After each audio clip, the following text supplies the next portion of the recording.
Assalamualaikum semuanya ya guys. Jangan lupa subscribe, like, share, and comment ya guys.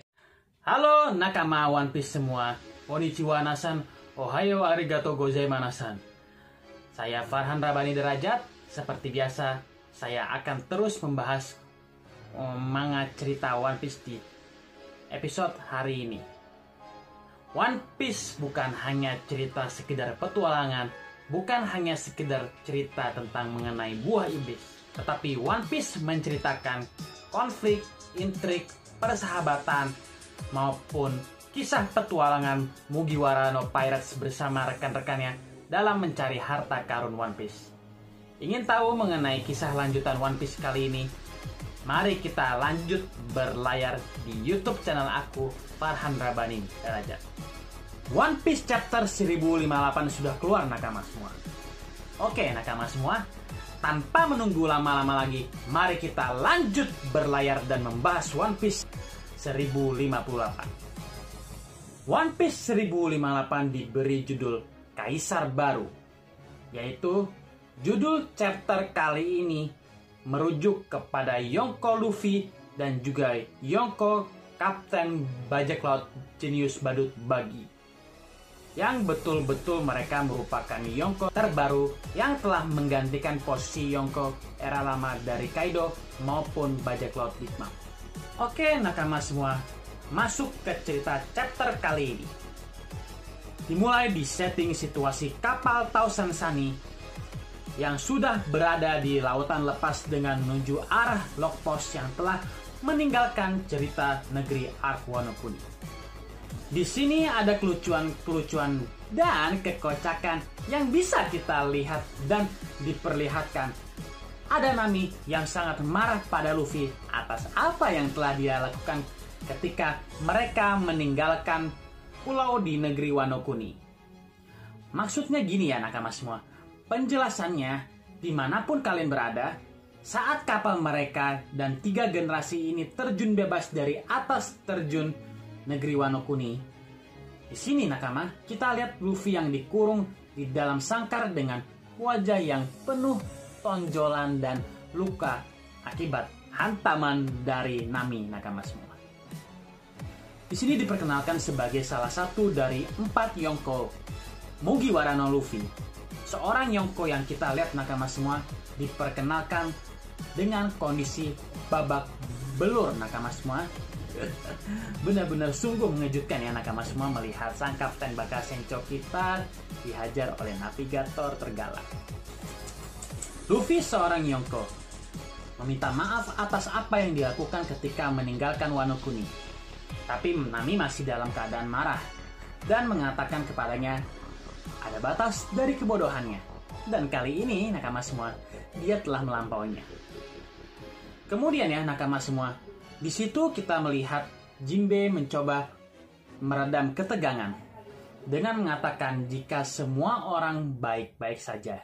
Jadi ya nakama semua, itu bukan masalah besar. Lalu di sini nakama semua, Nami menjawabnya dengan respon dengan ekspresi marah dan mengatakan, "Berhenti memanjakan ya Jinbe." Nah, di situ pula nakama semua, kita bisa melihat menyaksikan Jinbe dengan ekspresi terkejut karena Nami mengeluarkan haki atau tenaga dalam tertinggi. Ada-ada saja nih haki Raja Nami kali ini ya nakama semua. Kemudian, di situ juga ada Chopper yang sedang memperingati Jinbe mengatakan bahwa jangan mendekati Nami pada saat situasi dia sedang emosi marah. Yonko boleh saja Luffy, Kapten pun boleh saja Luffy, tapi kapten di atas kapten adalah Nami. Buktinya saja ya nakama semua, Nami membuat Yonko babak belur. Bahkan di setiap cerita sebelum Arc Time Skip, Nami juga sering membuat babak belur Luffy ketika Luffy melakukan kesalahan yang konyol dan fatal.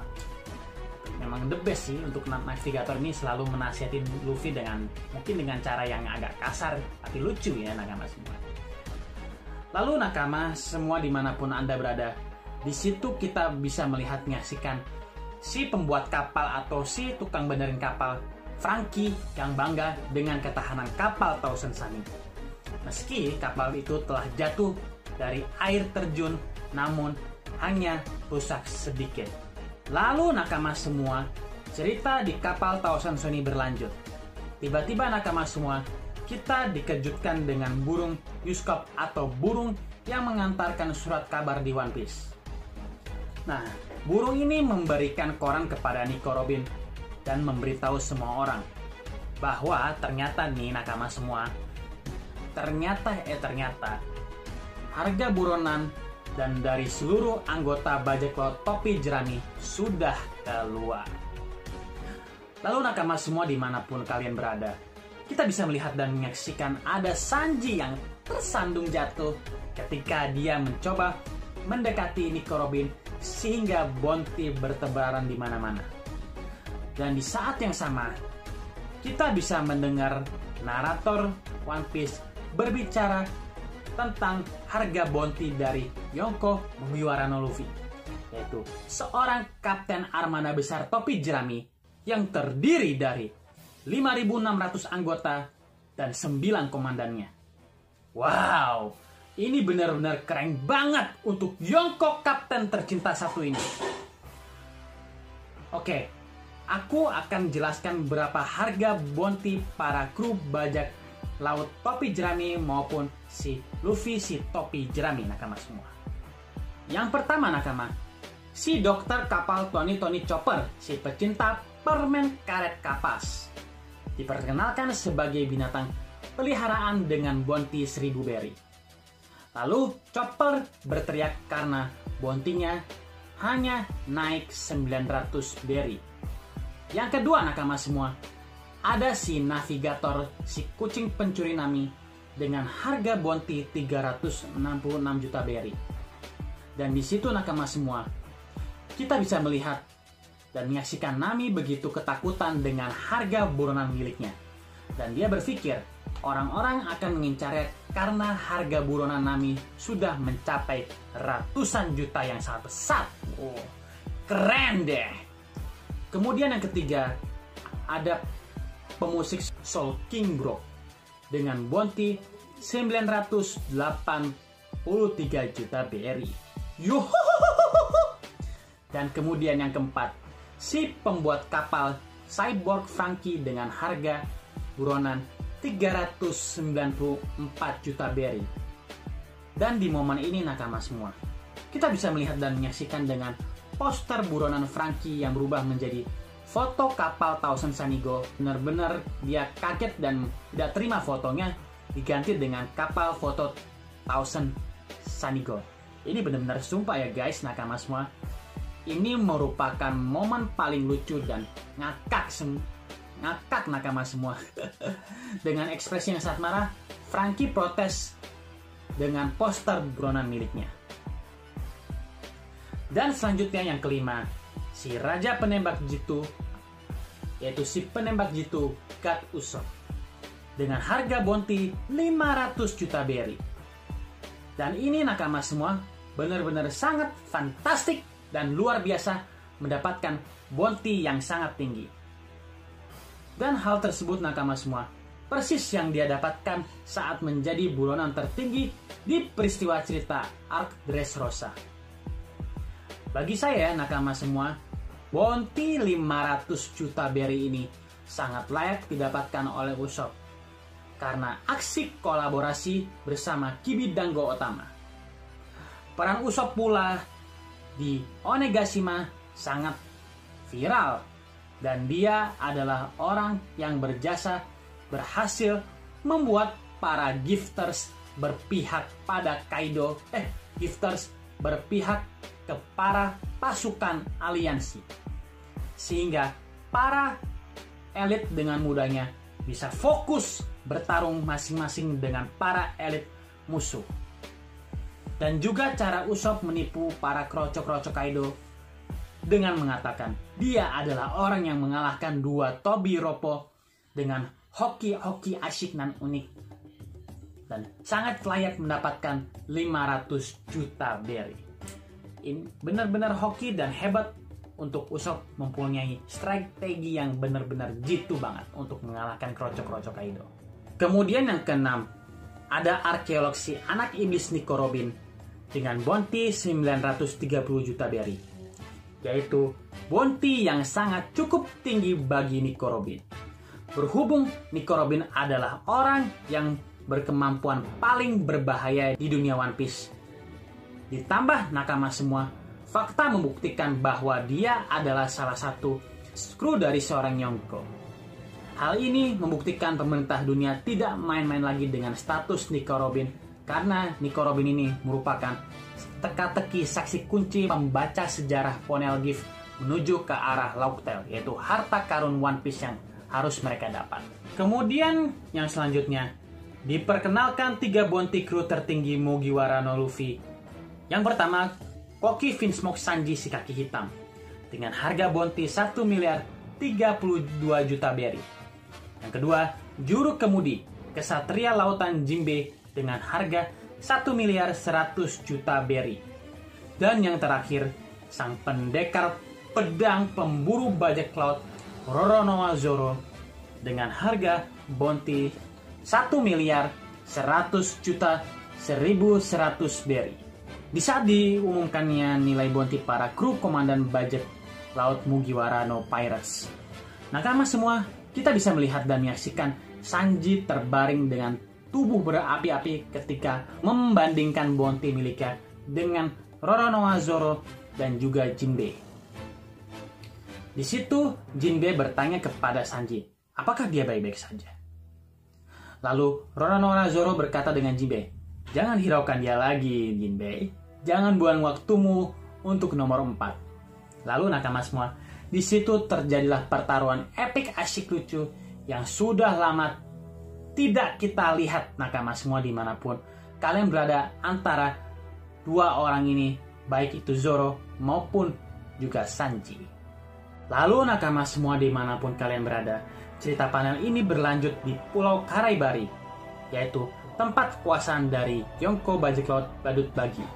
Di bagian ini nakama semua, kita bisa melihat dan menyaksikan narator memperkenalkan 3 mantan dari si Chichibukai. Mulai dari Yonko bagi si bajak laut badut jenius, Sir Mr. Kosong Crocodile. Selanjutnya, pendekar terkuat di dunia One Piece yaitu Takanomi Dracul Mihawk atau yang dipanggil Mihawk si mata elang. Dan di sini nakama semua dimanapun kalian berada, kita di sini diperlihatkan kondisi bagi yang sangat memprihatinkan nakama semua, di mana badan dan kepala bagi terpisah karena ada kesalahpahaman dengan status bagi sebagai seorang Yonko. Nah, lalu nakama semua dimanapun kalian berada, kita juga diperlihatkan sebuah fakta bahwa nakama semua, jika organisasi Cross Guild ini ternyata aslinya didirikan oleh Sir Mr. Crocodile dan Dracul Mihawk, bukannya didirikan oleh Bagi. Itulah kenapa Crocodile dan Mihawk sangat marah besar kepada Bagi, yaitu karena Bagi sendiri menjadi seorang Yonko.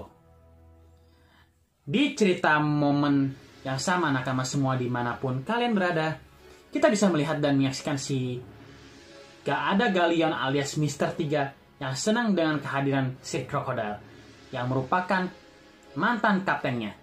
Dan kita juga bisa melihat Dustbones alias Mr. 1 juga berada di lokasi tersebut.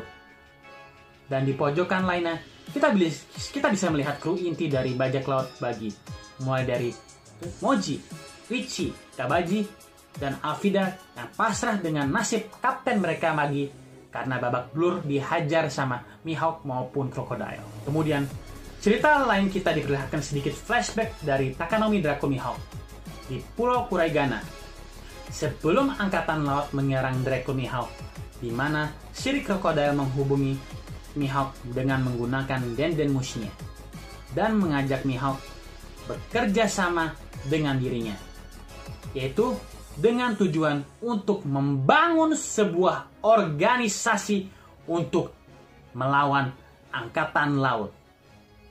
Lalu cerita momen ini nakama semua dimanapun kalian berada, kita juga dikejutkan jika Mihawk ternyata nakama semua memiliki julukan sebagai pemburu angkatan laut.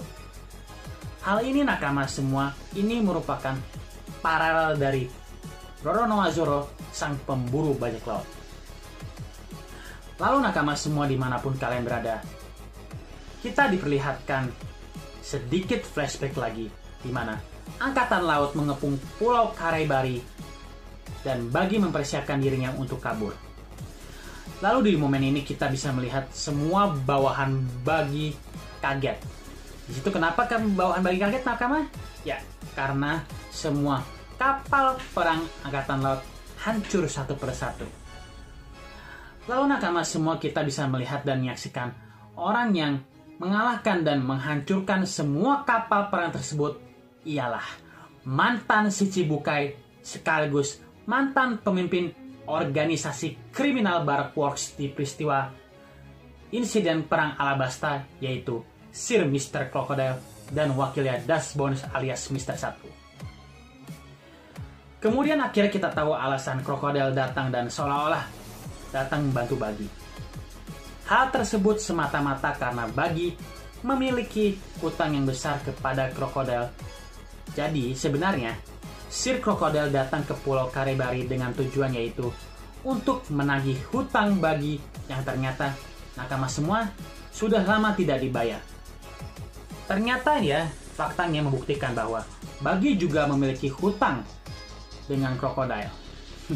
Anda ada saja untuk badut satu ini, guys. Dengan kondisi ketakutan karena kedatangan Sir Crocodile, di situ pula Nakama semua, Buggy menawarkan Mr. Crocodile untuk menggunakan organisasi Buggy secara gratis. Dengan tujuan untuk membangun organisasi yang ingin dibuat oleh Crocodile.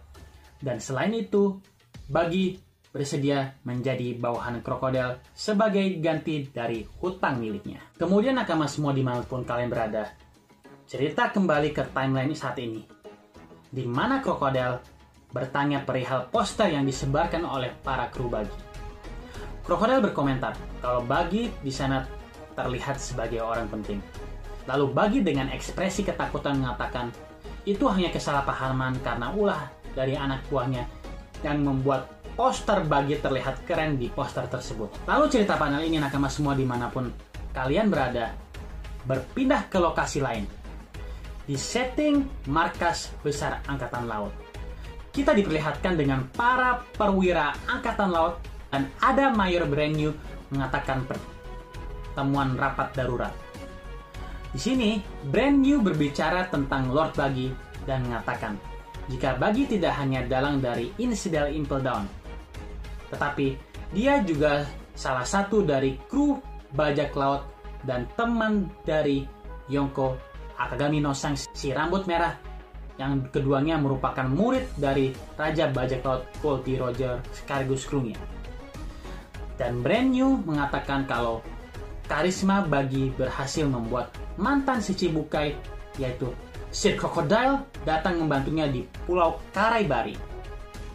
Lalu Brand New juga menambahkan telah terjadi kontak antara Sir Crocodile dan juga Dracul Mihawk. Di situ pula Brand New mengkonfirmasi organisasi Cross Guile adalah gerakan pemburu angkatan laut yang akan menjadi ancaman besar bagi mereka, yaitu pihak angkatan laut, sehingga membuat pihak angkatan laut semakin ketakutan dengan ancaman organisasi mereka, yaitu organisasi Cross Guile. Lalu Nakama semua dimanapun kalian berada, kita diperlihatkan Brand New memperkenalkan harga bounty mereka bertiga. Yang pertama ialah Mr. Kosong alias Sir Crocodile, seorang mantan Shichibukai yang memiliki kekuatan buah iblis logia pasir, dan dengan kelicikannya dengan bounty 1.965.000.000 berry. Hal ini merupakan bounty yang sangat besar bagi Crocodile setelah 2 tahun lalu bounty miliknya dibekukan. Ya, bagi aku sendiri ya, Nakama semua dimanapun kalian berada, hal ini sangat layak bagi Sir Crocodile mendapatkan bounty yang sangat tinggi. Sehubungan dengan prestasi Crocodile yang gemilang yang dia perlihatkan ketika di peristiwa perang besar Marineford, mulai dari menyelamatkan S, ketika S akan dieksekusi, melawan Shichibukai Doflamingo dan Dracul Mihawk, melawan Marine, dan juga melawan komandan divisi ketiga Shirohige Diamond Josh. Dan terakhir, aksi krokodil menyelamatkan Luffy dari Akainu. Dan ini adalah pencapaian yang sangat gemilang, nakama semua dimanapun kalian berada. Lalu kita juga bisa melihat aksi krokodil yang telah menghancurkan 9 kapal perang Angkatan Laut dan mengalahkan satu Admiral Angkatan Laut yang bernama Stanley di Pulau Karebari. Dan hal ini nakama semua dimanapun kalian berada, ini adalah merupakan pencapaian besar Sir Crocodile selama 2 tahun terakhir. Dan sangat layak mendapatkan bounty yang sangat tinggi nakama semua. Kemudian selanjutnya yang kedua nakama semua dimanapun kalian berada, kita diperkenalkan sosok yang paling tangguh di Cross Guild, yaitu mantan Shichibukai dan juga pendekar pedang terkuat di dunia One Piece, Takanomi Dracul Mihawk, dengan harga bounty 3 miliar 950 juta berry. Di sini ya yang nakama semua, dia dikatakan jika Mihawk memiliki kemampuan berpedang lebih hebat dari seorang Yonko si rambut merah Akagami no Sans. Lalu, bagaimana menurut tanggapan kalian nakama semua? Apakah Dracul Mihawk ini lebih kuat dari Akagami no Sans nakama semua? Mereka pun juga sama-sama memiliki kekuatan yang sangat kuat. Walaupun skill berpedang Mihawk lebih hebat dari Shanks. Tetapi Shanks memiliki kekuatan yang lebih hebat dari Mihawk faktanya. Hal tersebut nakama semua mengisyaratkan jika mereka sama-sama memiliki skill power kekuatan yang sangat kuat. Oke nakama semua, aku ingin menambahkan sedikit tambahan cerita nakama semua dimanapun yang kalian berada. Dracul Mihawk merupakan seorang yang memiliki kekuatan tingkat atas yang sejajar dengan para Yonko secara individual nakama semua dimanapun kita berada. Dracul Mihawk mendapatkan bounty 3 miliar 950 juta berry. Karena individual yang kuat, dia bisa mendapatkan itu semua tanpa kru, tanpa armada, tanpa kapal, maupun tanpa wilayah kekuasaan. Dan ini nakama semua merupakan suatu pencapaian yang sangat luar biasa nakama semua. And benar-benar it's so very incredible for si mata elang Mihawk. Lalu nakama semua, kita kembali lagi ke cerita. Selanjutnya, yang ketiga atau yang terakhir, diperkenalkan bagi si Raja Badut Jenius dengan bounty 3 miliar 189 juta berry dan menjadikannya sebagai salah satu Yonko terbaru bersama kapten tercinta kita Mugiwara no Luffy. Dan pemerintah dunia menganggap Lord Buggy sebagai individual yang sangat berbahaya. Lalu nakama semua cerita ini berpindah ke lokasi lain, masih di Pulau Karaibari. Di sini nakama semua, kita masih melihat Sir Crocodile yang masih marah atas nama besar yang dimiliki oleh Lord Buggy. Lalu nakama semua, kita bisa melihat dan menyaksikan Takanomi no Mihawk berbicara kalau apa yang Lord Buggy dapatkan dengan status Yonko, dia saat ini tidaklah buruk. Karena bagi Mihawk sendiri, dia tidak tertarik sama sekali dengan status gelar Kaisar Lautan atau Yonko. Karena bagi Mihawk, dia tidak tertarik dengan gelar status penguasa lautan atau status Yonko Kaisar Lautan. Dan Mihawk mengatakan bahwa jika dia hanya ingin hidup tenang sendiri. Jadi tipe Mihawk ini ya nakama semua orangnya tenang, hidupnya sederhana dan selalu berpetualangan sendiri. Kita juga bisa melihat dan menyaksikan krokodil yang setuju dengan keputusan tersebut. Di situ pula Mihawk mengatakan jika status Buggy saat ini membuat Buggy menjadi target dari Angkatan Laut, hal itu ya nakama semua bisa menjadi keuntungan bagi mereka. Jadi mereka bisa membuang Buggy kapan saja kalau mereka mau. Bagi mereka berdua, Buggy ini sudah dianggap beban karena ulah anak buahnya sendiri dan karena dengan sifat sok penjilatnya sendiri kepada mereka. Lalu cerita ini masih terus berlanjut nakama semua. Kemudian, nakama semua, kita bisa melihat dan menyaksikan Lord Buggy melangkah keluar dari balkon bersama dengan Sir Crocodile dan juga Mihawk.